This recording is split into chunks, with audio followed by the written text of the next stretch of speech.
दोस्तों हाल ही में यूएसए ने अपने आप को यूनेस्को से एग्जिट कर लिया है और बताया जा रहा है कि 2026 तक अपने आप को कंप्लीटली पुल आउट कर लेगा यूएसए यूनेस्को से, क्योंकि जो कारण यूएसए के द्वारा बताए जा रहे हैं कि चाइना का इन्फ्लुएंस बढ़ गया है यूनेस्को पे, और साथ ही फ़लस्तीन को एक फुल मेंबरशिप दे रखी है, और जो भी पॉलिसी निकल के आती है यूनेस्को की वो एक एंटी इजराइल पॉलिसी होती है, जहाँ पे कोई रिजोल्यूशन निकल के आता है तो उसको एक्सेप्ट कर लिया जाता है इजराइल के अगेंस्ट।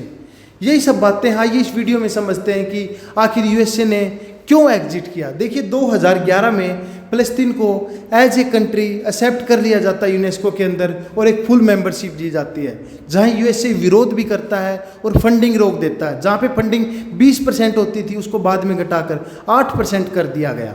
लेकिन ऐसा नहीं है कि यूएसए ने कोई पहली बार अपने आप को एग्जिट किया है। 1984 में भी ये बोल के कि भाई जो फंडिंग है, जो पैसा है वो बर्बाद किया जा रहा है यूनेस्को के द्वारा और एग्जिट कर लिया जाता है। लेकिन 2003 में जॉर्ज बुश के द्वारा फिर से इसको ज्वाइन कर लिया जाता है।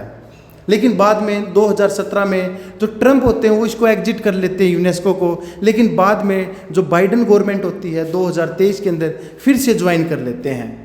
लेकिन बार बार यूएसए का ऐसे एग्जिट करना तो चाइना का जो इन्फ्लुएंस है, चाइना की जो फंडिंग है वो बढ़ती जा रही है, और जब फंडिंग बढ़ेगी तो इन्फ्लुएंस भी बढ़ेगा। इसीलिए जो चाइना है ताइवान को एज ए कंट्री रिप्रेजेंट नहीं होने देता। इसी बात की नाराजगी यूएसए को है, और जो बेल्ट रोड इनिशिएटिव है उसको as a cultural site show करता है यूनेस्को। यही सब बातें हैं कि चाइना का इन्फ्लुएंस किस तरह से बढ़ रहा है। अब मेरा आप लोगों से एक क्वेश्चन है कि इंडिया के अंदर करंटली कितनी यूनेस्को वर्ल्ड हेरिटेज साइट है? 42, 44, 46 या 48? क्योंकि हाल ही में यूनेस्को ने जो मराठा फोर्ट है, मराठा मिलिट्री जो फोर्ट है उसको ऐड किया था यूनेस्को साइट के अंदर। ऑप्शन को, करेक्ट आंसर को कमेंट में पेस्ट कीजिए।